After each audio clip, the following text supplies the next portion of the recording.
Before I start designing for Deep Furniture, I go through and study all the products that Deep Furniture have produced before. They are very young, very urban, very modern, very simple, very minimalist. So the furniture that I have to design for Deep Furniture actually have to go into this line as well. Flat pack, cash and carry, good to go. Young people love it that way, simple.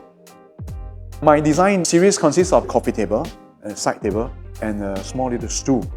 It's all square or straight line. The idea is all from the geometric shape. The material that we use is Hevia brasiliensis. It's actually sustainable and the wood is very nice. We are specialized in solid wood furniture in KD types, which can be DIY, CIY, and PIY. Designer cooperate with the factory is very important. We can keep on with the new design, and new design is very important for the market. New design can maintain our sales very well. The furniture that I design is actually very good for city living. And the young people now is very hands-on. They love to install the furniture themselves.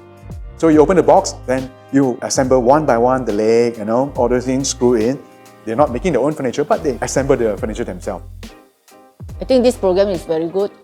The designer can understand what our factory is going on, what we can produce. Then they can design something which we can produce and we can sell. This is very important.